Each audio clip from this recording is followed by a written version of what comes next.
आपका स्वागत है आपके अपने चैनल आईटीआई जॉब नोटिफिकेशन पे। तो हम यहाँ पे आज देखें कोचिंग शिपयार्ड के बारे में। तो कोचिंग शिपयार्ड में एक वैकेंसी आई हुई है, तो उसके बारे जानेंगे। तो बेसिकली हम देखते हैं कि कोचिंग शिपयार्ड जो है एक गवर्नमेंट ऑफ इंडिया की जो इंटरप्राइजेज है उसमें से आता है, और ये आता है मिनरत्न कंपनी के अंडर आता है। तो मिनिस्ट्री ऑफ शिपिंग और पोर्ट्स के अंदर, वाटरवेज जो है उसके अंदर, उस मिनिस्ट्री के अंदर आता है। तो 23-24 में जो अभी वैकेंसी आई हुई है, इसमें आपका 224 पोस्टें आई हुई है।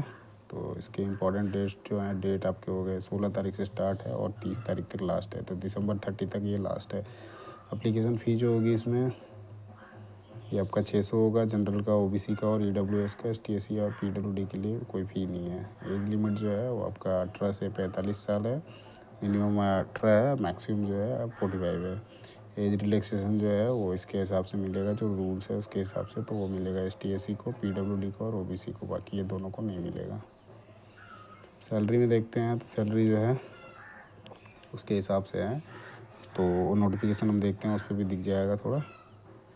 जो प्रोसेस होगा वो आपका सीबीटी एग्ज़ाम होगा, उसके तहत होगा, जिसमें से एग्ज़ाम का ड्यूरेशन दे रखा है 35 मिनट का। टोटल क्वेश्चन होंगे 30 मार्क्स के होंगे। उसमें आपका सही करते हो तो आपका 1 नंबर मिलेगा, और होंगे सर नेगेटिव मार्किंग नहीं है इस पर, ठीक है।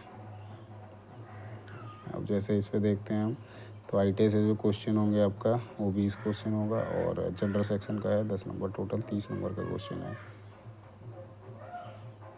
सिलेबस देख लेते हैं इसमें हम, जैसे कौन कौन से पोस्टों के लिए आई हुई है। तो सारे आईटीआई के पोस्ट के लिए आई हुई है। तो सीट मेटल के लिए, वेल्डर के लिए, ये तो फैब्रिकेशन वाले हो गए हैं, ठीक है। उसके बाद आउटपुट असिस्टेंट के लिए मैकेनिक डीजल हो गया, मोटर मैकेनिक हो गया, प्लम्बर हो गया, पेंटर हो गया, इलेक्ट्रीशियन हो गया, इलेक्ट्रॉनिक मैकेनिक हो गया, इंस्ट्रूमेंट मैकेनिक, सिपाइटर हो गया, मशीनिस्ट हो गया, फिटर हो गया। ये तो हम बेसिकली इसका जानते हैं, जो एजुकेशन क्वालिफिकेशन मांग रखा है उसके बारे में। तो एजुकेशन क्वालिफिकेशन है आईटीआई होना चाहिए आपका, एनटीसी, ठीक है। सीट मेटल से इसी तरह से जितने पोस्ट हैं, पेंटर है तो पेंटर से आपका आईटीआई होना चाहिए। और एक्सपीरियंस के बारे जानते हैं तो 3 साल का मिनिमम एक्सपीरियंस चाहिए, ठीक है। उस जैसे आपने सीट मेटल पे काम किया है तो फैब्रिकेशन से ही होना चाहिए, कटिंग ऐसे करके। आगे देखते हैं हम, प्लम्बर का या फिर मोटर मैकेनिक हो गया, डीजल मैकेनिक हो गया, तो सबके लिए 3 साल कॉमन है। 3 साल आपका एक्सपीरियंस अपने ट्रेड पे होना चाहिए। इस पे जैसे देखते हैं हम, फिटर पे, इलेक्ट्रीशियन पे देखते हैं। तो इलेक्ट्रीशियन पे भी है वही, आपका एनटीसी होना चाहिए, आईटीआई, और 3 साल का एक्सपीरियंस होना चाहिए, रिबन ट्रेड से होना चाहिए। इसी तरह से आगे देखते हैं, फिटर का भी वही है, 3 साल का एक्सपीरियंस है, आईटीआई हुआ होना चाहिए।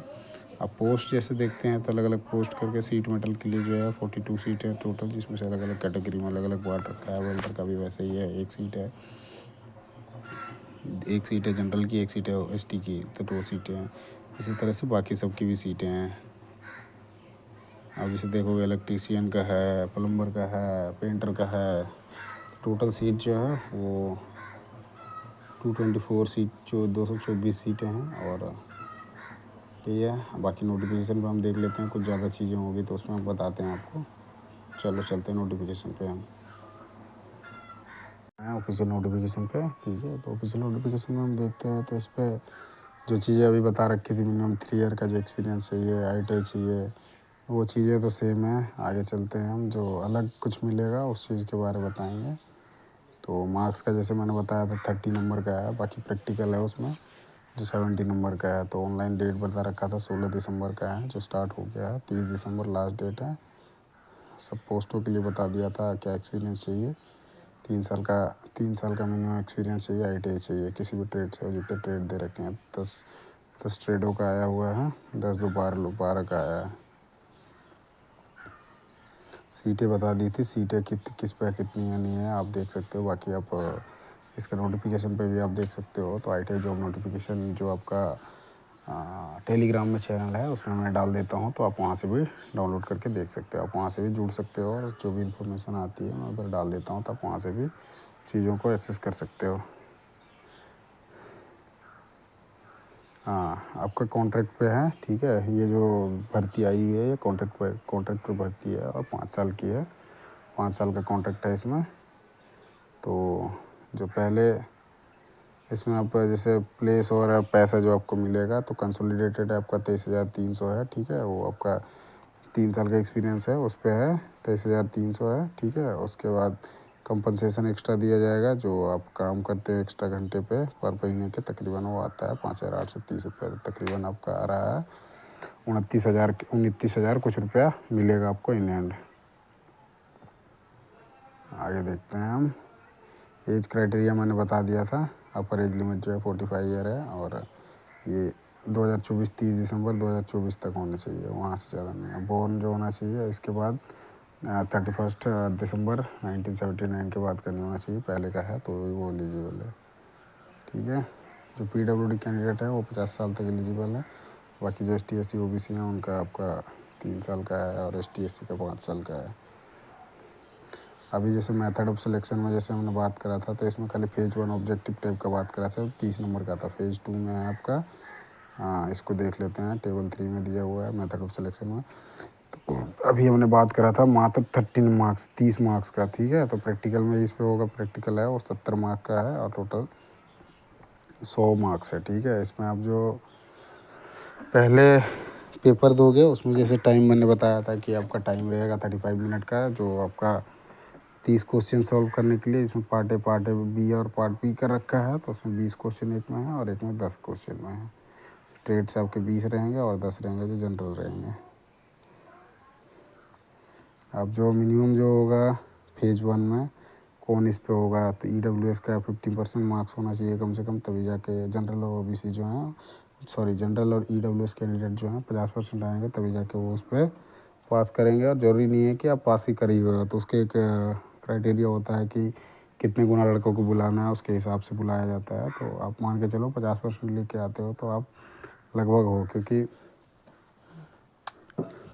3 साल एक्सपीरियंस पे बहुत कम लोग मिलते हैं इस पर, और मिलते भी हैं तो अभी जैसे सीटें आई जितने, तो उसके हिसाब से आप रखो 10 गुना 20 गुना से ज़्यादा फॉर्म नहीं भरे जाएंगे। आगे देखते हैं हम। ST का OBC का 45%, SC SC का है जो आपका 40% है, और PWD का भी है 40%। मार्क्स लेके आना ज़रूरी है। वो जो पहला फेज जो 30 नंबर का हुआ उसका 40% लगा दो, और 50% पे जनरल में लगा दो, तो 15 नंबर होता है। मतलब 18-20 नंबर तक आप लेके आते हो तो आप सिलेक्टेड हो। बस आपको फिर आगे जाके प्रैक्टिकल में पास करना होगा, तब जाके कहीं आप सिलेक्शन होगे। तो आगे हम देखते हैं कंडीशन क्या है रिजर्वेशन का। तो जनरली एक पैरामीटर होता है आपका, जो सर्टिफिकेट होगा वो DM से होना चाहिए, या फिर SDM से, या कलेक्टर से, तालुका से भी है। तालुक से जनरल में क्या होता है, सेंट्रल में क्या होता है कि आपको सेंट्रल लेवल के मांगते हैं, तो SDM आते हैं, DCS हैं।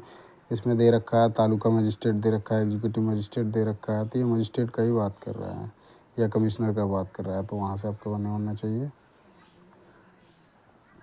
तहसीलदार से नीचे नहीं होना चाहिए, ये कह रखा है। आगे चलते हैं। क्वालिफ़िकेशन तो मैंने बता दिया, तो जो भी आपका क्वालिफ़िकेशन है, एक्सपीरियंस 3 साल का होना चाहिए, जो आपका किसी अपने रिलेवेंट ट्रेड से ही होना चाहिए, जो यहाँ पे दे रखा है। और आपका 30 दिसंबर 2024 से पहले होना चाहिए 3 साल, ऐसा नहीं कि बाद में 3 साल हो रहा है। आप जहाँ पे भी कहीं काम कर रहे होते हैं तो वहाँ का ऑफ़र लेटर या फिर सैलरी स्लिप, वो आपको कुछ ना कुछ लास्ट का जो आपको है वो दिखाना पड़ेगा, जब भी जाके इन चीज़ों में से आपके पास कुछ भी होगा, तब भी आपका एलिजिबल वो करा जाएगा। अदरवाइज यदि नहीं होता है तो आपका फिर वो नहीं होगा। तो जनरली इन चीज़ों का ध्यान रखना बहुत ज़रूरी है। एप्लीकेशन फ़ी बता दिया था 600 है, जो जनरल कैटेगरी हैं। और ST SC के लिए जो है वो फ्री है। OBC के लिए भी आपका 600 है, और EWS के लिए भी 600 है। कैसे आपको अप्लाई करना है, तो ये आपका साइट है coachingshipyard.in करके, उसके करियर पेज पे जाना है, फिर CSL में जाना है, फिर कोच्चि में जाना है। वहाँ से जाके आप रजिस्ट्रेशन करोगे, फिर उसके बाद एप्लीकेशन भर सकते हो, फॉर्म भर सकते हो, ठीक है। 16 दिसंबर से स्टार्ट है, लास्ट जो है आपका 30 दिसंबर तक है। लास्ट जो है वो 30 दिसंबर है। आगे देखते हैं हम जनरल में क्या लिख रखा है कि एलिजिबल है। एक सर्विसमैन के लिए भी दे रखा है, कौन एक सर्विसमैन होगा जिसने वहाँ पे काम कर रखा हो, आर्मी या नेवी या एयरफोर्स में, तीनों आर्मी में या इंडियन से रिलेटेड किसी भी उस पर काम कर रखा हो, तभी जाकर वो एक सर्विसमैन में काउंट करा जाएगा, अदरवाइज नहीं करा जाएगा।